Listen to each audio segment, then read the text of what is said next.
again. I'm Matt, and welcome to Matt on LAX. Dominant. It's the word that's been used over and over to describe my guest today, and deservingly so. Since starting his athletic career, he's made it look easy, from football to wrestling, and especially in the game of lacrosse. TD Ierlan has racked up so many titles, records, and stat-shattering achievements, it's almost unbelievable. But once you see him hit the stripe, it all makes sense. We all know making it look easy is the product of unwavering dedication and countless hours of hard work, and he's done that. As you'll hear from TD, he's a little something more. A great attitude and a positive perspective, coupled with a great collection of great friendships and the earned respect of his teammates, coaches, and opponents. And I'm thrilled to share my conversation with you. Please welcome my great friend, TD Ierlan. Hi TD, thank you for joining me today and welcome to Matt on LAX. Let's start at the beginning. You grew up in Victor, New York, which is right outside Rochester. How old were you when you started playing lacrosse? So I started playing lacrosse in first grade with the Victor Youth Lacrosse program. I got my first stick from Coach Sudan and Coach Monty. They both work with my dad. So them, along with Coach Garrett, they got me into playing lacrosse. And I was super fortunate because, as you know, those guys are the coaches of the Chrome now. So I got super fortunate to know them from a young age, but got started in first grade. So were they the people who influenced you to start playing? Yeah. So my dad has coached me in everything growing up, and they were so close. And lacrosse is really big in upstate, so they kind of pushed me into it. I was playing baseball, but I was a little too energetic, too much ADHD for baseball, so I had to get my energy out in other ways. So yeah, they were pretty big influences on me in playing lacrosse. You already said you played baseball, but as a young athlete, did you play any other sports? Yeah, I think I played like every sport, but my main ones were lacrosse, obviously, then wrestling and football, and I did all three of those all the way through high school. But while you were in high school, you earned 4 varsity letters in football, wrestling, and lacrosse. And as a wrestler, you set a high school record with 161 wins. And then, in lacrosse, as a face-off specialist, you had an 83% face-off win rate and helped lead Victor to 2 state championships, 3 Section 5 titles. And you were also named All-American and the New York Player of the Year both years. That's a great deal of success for a young athlete. What was the experience like for you? Did you find it stressful? I guess for me it was kind of like, yeah, I was just super lucky, really. In terms of wrestling, I was really fortunate. I got to grow up wrestling with a couple guys like Lou Dupre, Yanni, like my coach Caper from Victor. Yanni's dad would always coach us too. So I was in. My buddy Yanni just won, so he's a year younger than me. He just won. He's on the U.S. World Team and just won a silver medal. And really I think he's going to win a gold medal in the Olympics. So I was super fortunate to be around good guys like that, and then just played with Jamie Trimboli in high school. One of my other good friends, Ryan Maloney, just name a couple. They're both Under Armour All-Americans. So I didn't really have to feel too much pressure just because I had such other like studs around me, and they'd always take the pressure off. So you surround yourself by people that you want to be, and I was super lucky that those are some of my teammates and still some of my best friends to this day. Wow, that was like incredible. You had so many great wrestlers also with you. What do you think motivated you as you performed at this level? That is very, very, very true. Yeah, so super lucky to get those guys, and I guess that was a super. I was in any other circumstance I wouldn't get someone as talented as those guys. So yeah, I got super lucky. I mean, you're kind of in the wrestling hub though of New York, if we're being honest. Mm-hmm. Upstate's kind of a rivalry with you guys, but you guys usually get us, but I'll give you credit. I know we have some pretty good wrestlers down here. But as a young lacrosse player, what were your biggest challenges? I was always really small. So I think like when I was getting recruited and stuff, I was like my 8th grade year, I was like 99 pounds. Like freshman year, I was like 120. So I was always like a smaller kid. But I think kind of a blessing in disguise was if you're smaller, right, you can't just be more athletic than everyone, not like bigger, stronger. So you kind of have to develop other areas of your game. And I think for me, it was nice I got to develop my technique facing off and both like on the field after face-offs. And then once I grew and stuff, it was super helpful because once I got to college, I grew like 2 inches and put on like 30 pounds. So how did you start taking face-offs? Coach Andre from Victor got me started taking face-offs. Wrestling was my main sport. And he's like, yeah, I heard wrestlers are good face-off guys. So since then it's been history. Just started taking them then. So You said you started taking them in high school, so did you play any other positions before that? Yeah, so I played midi all the way through, and even in high school, I would play midi quite a bit. I was super lucky. I didn't need to necessarily, but I would always try to keep my guys on and try to play more of the field. I always really enjoyed playing. I know there's a lot of face-off guys that like to stick to it, but I really enjoy going out on the field, and I think that makes you a way better face-off guy if you can continue to stay on and play, and it really helps you later in life in the game. So I played midi all the way through for the most part, and didn't really specialize. I think probably sophomore year, junior was the first time I was like a real fogo. Mm-hmm. After your record-breaking success at Victor, you went to Albany, where you also found success. During your freshman year, you won 70.8% of your faceoffs, and in 2018, you were the top faceoff specialist in Division I history, setting a single-season record with 79.1% and 359 wins at the stripe, and helped Albany reach their first Final Four. But you left Albany for Yale. What led you to that decision? I think probably the biggest thing was I really enjoyed my time at Albany, and I think like I wouldn't be where I am without them. For me, just with my brother being him going to Cornell, and I kind of saw the opportunities he had job wise and education wise before he was even at school. It seemed like he was just kind of on a good path, and I think I think I would have been dumb to not seek out like an education like a Yale, right, or a Cornell. Like they don't come around every day. And if I could use my lacrosse ability to get me to an educational place that I never would have been able to achieve on my own, I think that's really the goal of college, right? Because at the end of the day with lacrosse, like the PLL has been great, and I think it's really growing, and there is a lot more of a chance for a future if you just want to play lacrosse, but that's not going to be most people every day, right? And that's so getting an education is like the biggest thing my parents have always preached to me. So having a chance to graduate from Yale, right? It's like that doesn't come around a lot. So that was probably the biggest thing, is just the education piece, and the alumni base was incredible. That's truly great that you really focus on your academical more than lacrosse. Even though lacrosse was a big factor of it, it's still good to stay with your academics. It was a good thing for Yale because you continued in your success, breaking your own records. You were named Ivy League Player of the Year. What was the experience like at Yale? This is awesome. Coach Shea is the best. I talk to him like every other day. And so, yeah, Coach Shea is awesome. I loved Yale. It's funny. I'm currently at my Yale teammate's house, Jackson Morrill, because I'm down here in Baltimore for the weekend. And it was awesome. Like Yale, I could not have asked for anything more. It's like, I'm biased, but I think it's like the best place in the world. Like Coach Shea does the best job with his guys. He gets everyone out, and it's just such a family, like such like a brotherhood. Is like guys who I have close relationships with guys at Yale who played 15 years before me, and like the freshmen on the team now I have good relationships with, even though I have no overlap. I just that community and the hard work they put in. It's just the place is awesome. I love Yale. I'm excited. Got alumni weekend next week, so you coming? You coming with us? Maybe, gotta see. But in 2021, you left Yale for Denver for your final college season. What led you to that decision? What was the Denver experience like for you? Yeah, Denver was awesome. I never would have gone if it wasn't for just like I want to finish out my career at Yale, and I loved Yale. I think what happened was with COVID and kind of where the Ivy League stood on COVID, they canceled the season, and I wasn't allowed to return. And just like, so when I was there, Jackson Moore and Lucas Kotler, two of my teammates at Yale, obviously super close with both of them. They had to go out to Denver because they had to graduate early. For me, since I transferred in, I had an extra semester, so I could come back, do it the following year. But then I wasn't allowed to play at Yale. So I came back to Yale, was there for the fall.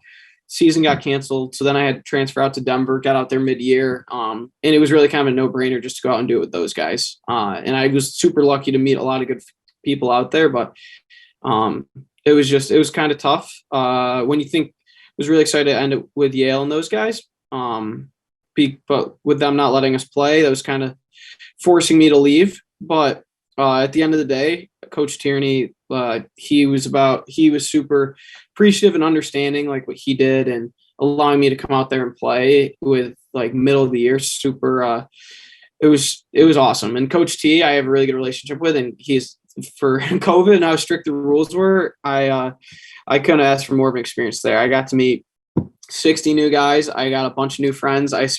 We couldn't really go out and experience too much because we were stuck down with COVID, but I got super close to guys like Danny Logan, like Ethan Walker, Kyle Smith, Colin Squires.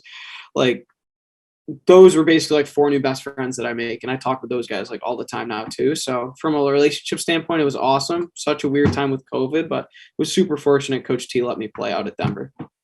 From Denver, you were the 4th pick in the PLL draft and found yourself on the Redwoods roster. How has your experience been in the PLL? PLL is awesome. It's obviously super different from college. But I love it.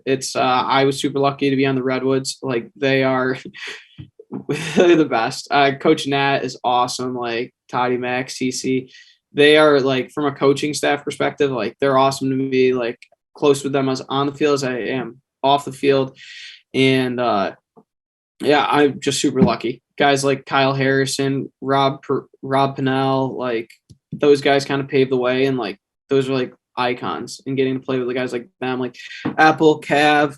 I room with Riders, so it's to get a lot of quality time with him. But yeah, no, I'm just super lucky that I got drafted by a team like them. Like, I honestly love every guy on our team, and they bring such a unique aspect to the team. How has it been to play for Coach St. Laurent? Oh yeah, so just like I was saying, he's awesome. Some of his stories are so cool to me, and some of his experiences with like being in the military and things like that, it's just like, you're never gonna get that anywhere else. And he is like just an awesome person in terms of a coach that cares. Like, he like gives everything to it, and he's like, whether during the week, right, and we're away all week, he just puts in so much time and effort extra. He's awesome. I love Coach Nat. He's great for us. How is the play in the PLL compared to experiences in college? The game in the PLL, it's just so fast, right? Take out a little bit of yardage each way. It just speeds up transition. And I love the shot clock being shorter, because you can't really just sit on it. Like, an 80-second shot clock it's good. I think it could be a little bit faster in college. Obviously it's a little tougher with the bigger fields and stuff, but the PLL game is awesome. It's so fast. It gets it moving. I think you're just playing lacrosse the whole time. It's cool. It's the weekends itself, like the media team, they do an awesome job putting on great productions. Like, from the social media side, pro lacrosse has never been at anything, and you see it in ESPN and stuff all the time. So I think the PLL is awesome, and the growth is incredible. And now you've added box lacrosse to your game, signing on to the Toronto Rock. What has that been like for you? Oh, it's good. The Rock is awesome. It's very different than the PLL. There's just like aspects of having the home city is different, and like just right location. So there's a lot of different nuances. I also like playing indoor. I think I like playing any type of lacrosse, so that always helps. In Toronto Rock, it's cool. It's like, I always kind of compare, it's like almost like the Yankees of the MLB. And we get awesome attendance at our games. Like, our ownership's awesome. Like, the fans, you name it, players, coaches, guys on the team. Like, the whole organization's awesome. I actually just re-signed with them for a couple more years, so I'm jacked up about that. It's cool. It's funny because I had never played box before, and I showed up and they're like, "Oh yeah, it's fine." Like, Tom, like, he never played box before, and he's an American too, so it's good. He's like, and then coach called me the other week. He's like, "Yeah, like, looking for a couple guys in the draft. Any Americans you think?" Hoping for a guy to turn out like Tom. It's like, yeah, aren't we all? Like, he's tied for the league leading goals last year. Like, it's like, yeah, you got a tough act to follow, and that's their American they bring in is Tom Schreiber. But yeah, just super fortunate again, kind of just, I was saying with the Redwoods, is I've been blessed to be drafted and part of such cool teams and organizations, and surrounded by great teammates. Mm-hmm. But do you make adjustments in your style for playing box? Yeah, you definitely have to. I think one cool thing in box is the use of your wings a lot more, because they're obviously way closer, and there's 4 of them each time. So you can mix and match. You could go 4 behind if you wanted. You could go 3 in front, 2 and 2. So I think that's a cool thing. And also too, in terms of playing more like after, right? Like, you have to play a little bit more just because of how up and down it is with box. So I like the adjustments that I have to make with it. And you can drop basically some plays and stuff. It's cool. There's in terms of like the wing play and getting others involved in box is way more relevant than in field. It's kind of like you can kind of take it you versus the other guy. You can implement things, but at the end of the day, it's you versus the other guy. Whoever does better, it's gonna be pretty clear to see. There's been an evolution in faceoffs over the years due to rule changes and different training styles, like knee down to sitting, neutral grip. Has this had an effect on how you approach the position?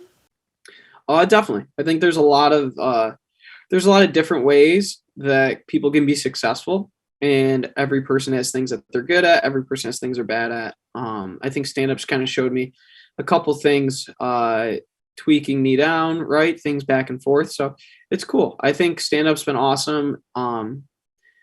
Same thing, like everyone's got different body types. Like there's different moves that work for other people. Some guys are counter guys, some guys are clamp guys. So it's awesome. I like it. It's been cool training and getting on the coaching side at Cuse, get to see it from the other side. What is your favorite face-off move? I like the clamp. I've always been kind of a clamp guy. I think it kind of helps my wrestling background. So that's what I like. Do you have a favorite stick setup? Yeah. So I love the gate shafts. They're awesome. That's my go-to. And then right now we're actually working on designing a head. So that's in the works. It should be out by the holidays. Not sure. We got a couple of things to do with it, but it's pretty much done. And a bunch of my guys up in Rochester have tried it and they loved it. So I'm excited for that coming out soon. Not sure the name yet. So maybe you'll have to help us with that. You can put out a poll or something. The TD Ierlan Lacrosse head. That's gonna sell out. You think that's the name? Or the TD, I don't know. But that's gonna be a big hit. We'll see, hopefully. I did see a video of you putting your sticks in ice before a game. Why do you do this? Yeah, so everyone finds it so funny. So I always do it between face-offs. So I like my head to be stiff because I like to think when you got I'm not a super big guy, so I need my sticks to be strong because I'm not super, super strong. So if the plastic gets all nice and if it gets all flexible, right? If you got like something strong meeting against something more flexible, the stronger one I've always thought is going to win. So I put in ice, it gets it cold and it makes it stiffer. So that's why I've always used it. Gets a little bit stiffer, and you'd be surprised how well that really works. When did you start doing this? Been doing it since like sophomore year of high school, not freshman year, probably sophomore year of high school. I've been doing it forever. It's and everyone always thinks it's so funny, but like college guys find it's funny. I brought up Jackson like 4 times in this interview, but like I would always dunk it in ice in college too after high school, and then I'd go out and play with it, and I would pass the ball down, and Jackson would always came up to me. It was like I think it was after we beat Penn State in the Final Four, and he was like, "I just realized this whole year the ball was always wet, and I never knew why. And then I found out you dip your stick in ice." He's like, "Are you serious?" And I was like, "Yeah, sorry. Like I got to get you the ball." But it's funny that some people notice, some people don't. Everyone always finds it's a little quirky. Do other players do this? I think there is. Actually, I've seen like a couple people this year like do it on and off. I don't think they do it as much, but I've seen a couple guys try to throw it in ice. In college, I've seen a decent amount of guys start to throw it in ice. It's at Cuse, I'm trying to get them a little bit. Fop didn't do as much last year, but I'm starting to see a couple more people do it, so it's cool. And when you're not playing, you've been coaching with Syracuse University and the Face-Off Factory. What has that experience been like for you? Oh, that's awesome. Like Face-Off Factory, it's so cool on the weekends, just get to go and travel and like coach people all across the country. I do that with Joe Nardella amongst a bunch of other guys. So it's been cool. I got to meet a bunch of like cool college guys like Zach Cole and Luke Weirman through it. Those kids are awesome. Another one like Rowlett. So I've met a bunch of cool college kids through it.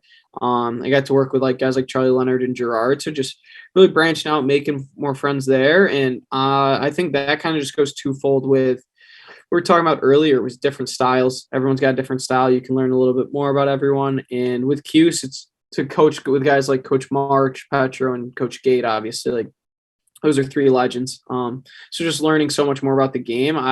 It's been awesome. So looking forward to hopefully a good year for Cuse this year. This is a little off topic, but I just thought of a new name for your head. It should be called the TD Ice. The TD Ice? Wow, there already is the Gate Ice. Look, we could be onto something there. Do you collect royalties though on that now? Do you have the name copyrighted already? Nah, that's all for you, All TD. right, we'll see. If we name it that, then you'll have to do it. We'll have to do a big press release. We'll have to interview you. I'll get the Mm-hmm. microphone this time. Yeah, sounds good.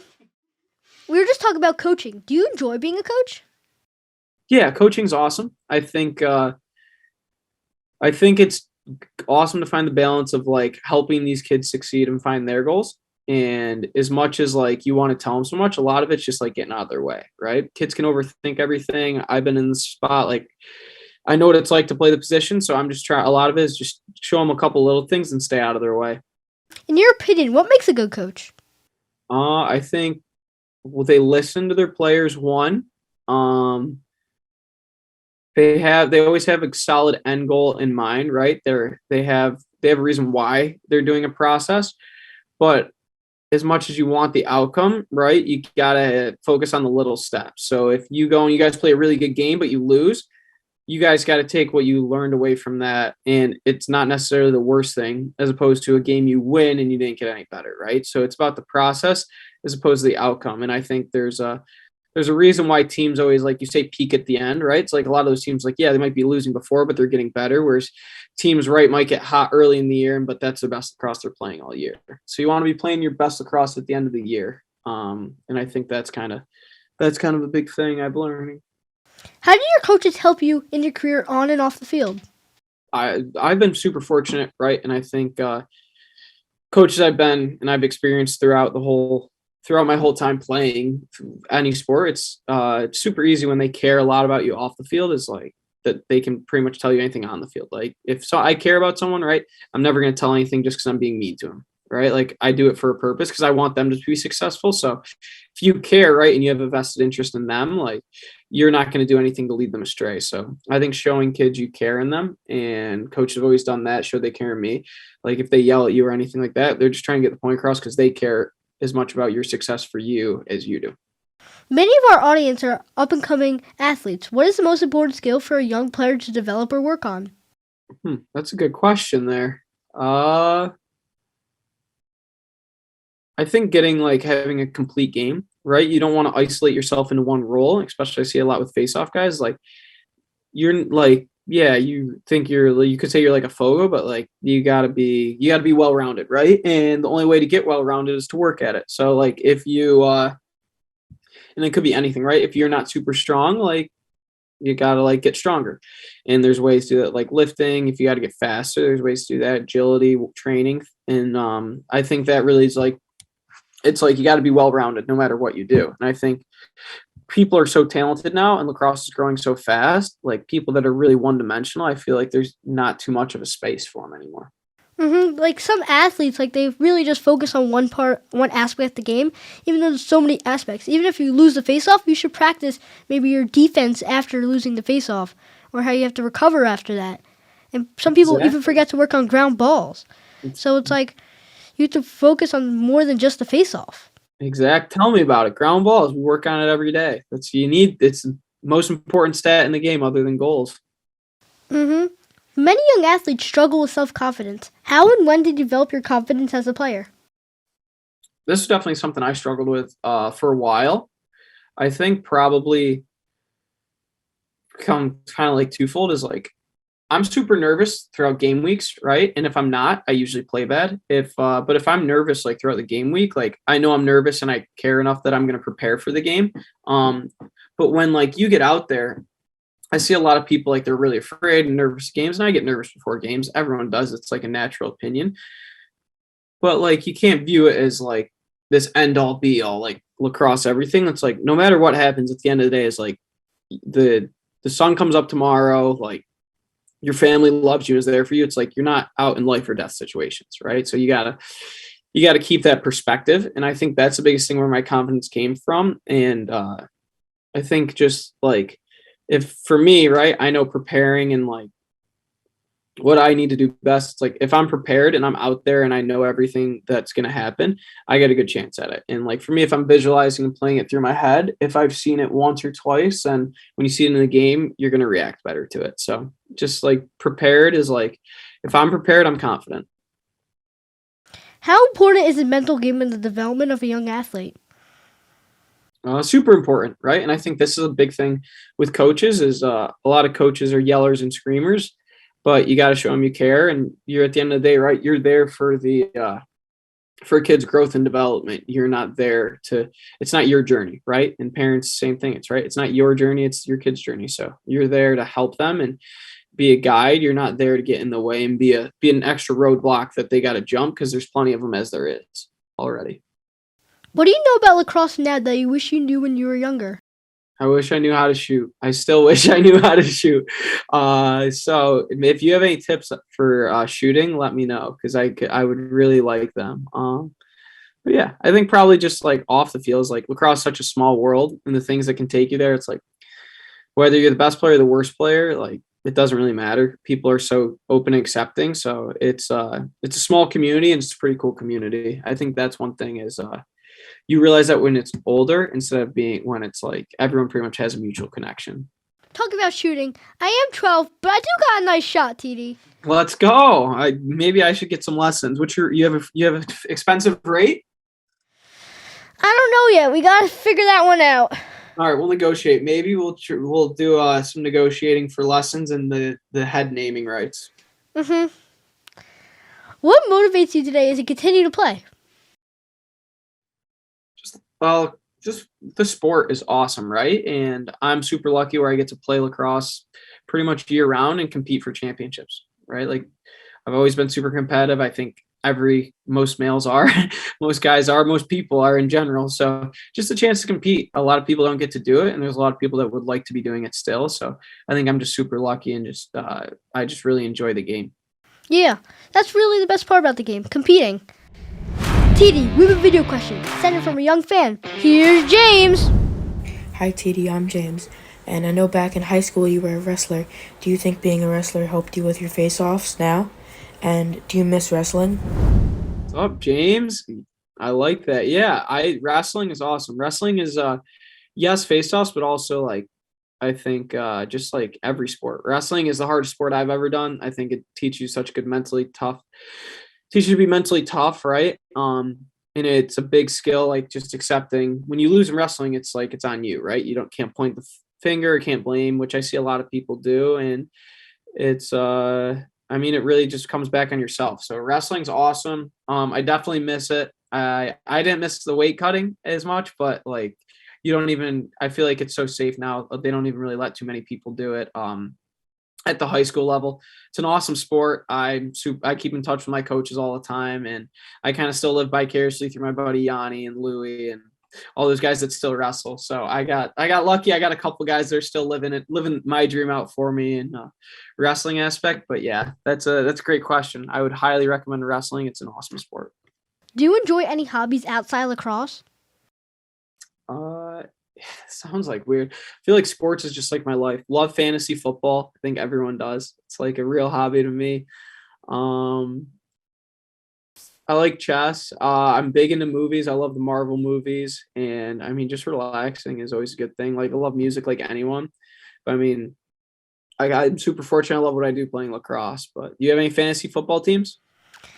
I'm not playing this year. It gets too difficult, and I don't always win, so I always got to do the punishments. And that's not the best part. You're taking a year off with your talents. Mm-hmm. After all you've achieved on and off the field, what would a fan find surprising to learn about you? Oh, that's a really good one. I guess surprising. I feel like maybe people like I haven't yet to win a pro championship or anything like that, but played in the national finals and stuff. And I think a lot of people chase kind of like chase like the accolades and things like that. And I at the end of the day is like I don't really remember any of my accolades. I just kind of remember the people along the journey. And that's the best part about the whole thing is like I'll remember the dumb things we would do at practice with the guys, and like the little things like we went and we'd do cryo and stuff together, and just like the little things and the people you meet across the journey, like that's the best part, right? And winning's awesome and going for a championship and that competitiveness, but that journey is like really what is awesome. And I guess maybe that didn't answer your question. So maybe things people be surprised. I was super under recruited. I said I was small, but like I think I visited like 10 schools and they all said no. So maybe that's something they would be surprised at. You talked about friendships a lot in this interview. Well, you really love friendships, it seems. But, like, your friendships are so important to you. That's what I really love about you now. It's just like your friendships, what really matters the most in life. True. Are we friends now? Yes. Let's go. Knox. Boom. In high school, you were a member of the chess club. Do you still play chess? And do you think there's a connection and strategy between playing chess and in sports? I still do play chess occasionally, not as much as I would like to. There's actually big chess drama going on at the World Championships. So number one seed got upset. But yeah, I was actually captain of the chess team in high school. It's like my nerd fact. But yeah, no, chess is awesome. It's like a really tactical game. I still play it not as much as I would like to. I think there's definitely some strategy in sports, but it's also like super competitive. Like people that are like athletes are competitive end up being like pretty good at the sport. Or good at chess. But yeah, like the guy who's the coach of the Victor chess team, he played Division I football. And then when he got hurt, he went to chess and then ended up being ranked in the world. So he's like, yeah, athletes make good chess players just because they're super competitive and hate to lose. So yeah, I think there's some similarities. TD, it's time for the Mad Attack. In your college career, you won 1,159 face-offs. So here's 1,159 quick questions. You ready? Oh, here we go. I'm just kidding. Here's just a couple questions. You ready? We'll see. How many is it? Around 20. I don't know. All right, perfect. Anything better than 1,000. 3 words to best describe yourself.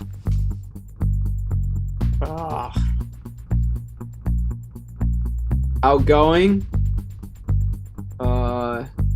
curious, energetic.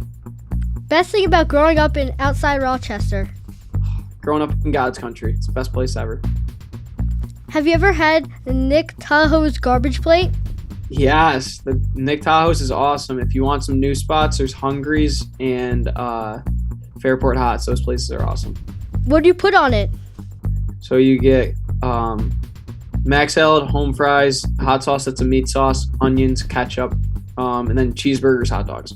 No buns, though, on those. It sounds gross. I swear it's good. What did you want to be when you were little? I wanted to play, like, pro sports no matter what it was, so I guess it worked out. What's your favorite thing about Yale? Handsome Dan, the mascot. He's awesome. What was your favorite college course? Oh, shoot. I'm blanking. Check. Who was your biggest lacrosse influence? Probably Tim Sudan. Besides lacrosse, what is your favorite sport to watch? Wrestling and football. What's your favorite sports movie? Friday Night Lights. What's your favorite breakfast? Breakfast sandwich. What celebrity would you like to meet? Tom Schreiber. What does your favorite t-shirt say? I don't know if it says anything. Maybe it says Bulldogs for Yale. What other country would you like to visit? Love to go to Europe. I've never been. I've heard it's awesome. Don't really have any spot in mind in particular. What is your hype song? I kind of listen to everything, whatever's on in the locker room. What time do you wake up in the morning? Try to wake up like 7:30. Who would you call if you're in trouble? My parents. Do you know how to ski? Never skied in my life. What's the last thing you bought? Oh, my plane ticket. What's your biggest pet peeve?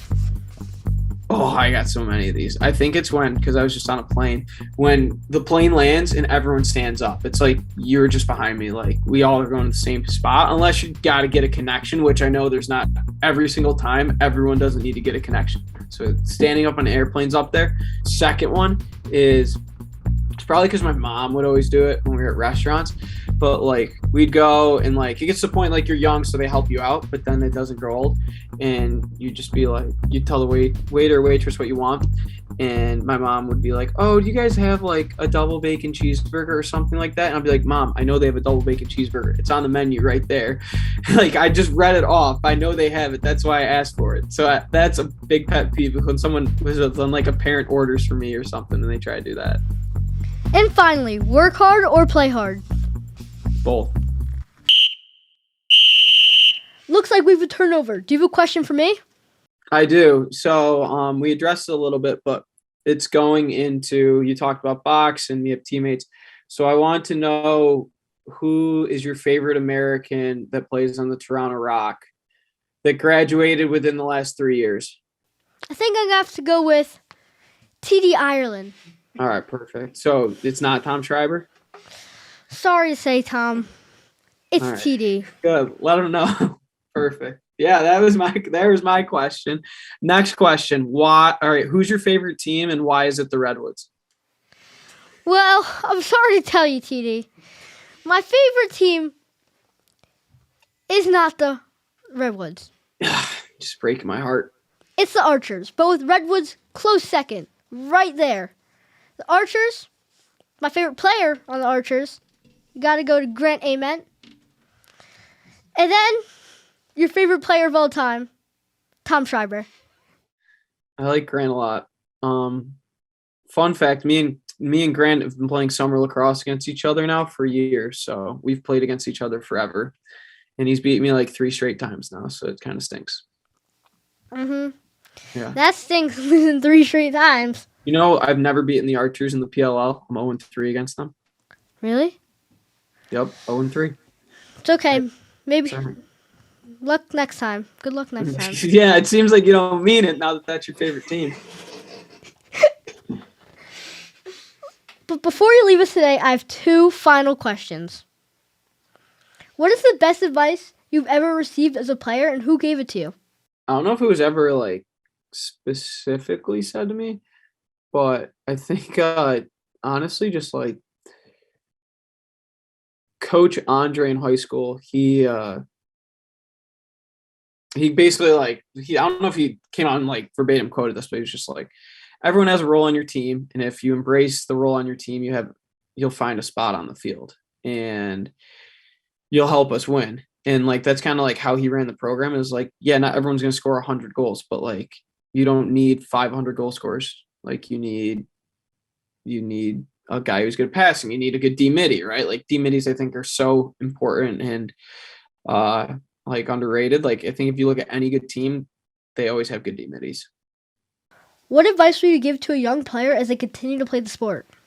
Have fun. Game's so much fun. Like reach out, branch out, meet people. Like the game's awesome, and places it'll take you is incredible. And finally, finish this sentence. Lacrosse is? Fantastic. TD, thank you for spending time with me today. It has been a real treat to talk to you about your experiences on and off the field. It is inspiring to learn about your journey and an awesome success, which is a clear example of how hard work and dedication can pay off. So it's really fun, and I hope we can do this again. I look forward to seeing you back on the stripe. Awesome. Thank you, Matt. Thanks for having me. You're class act. Very professional. I'm impressed. Thanks again, TD. Bye. See you, buddy.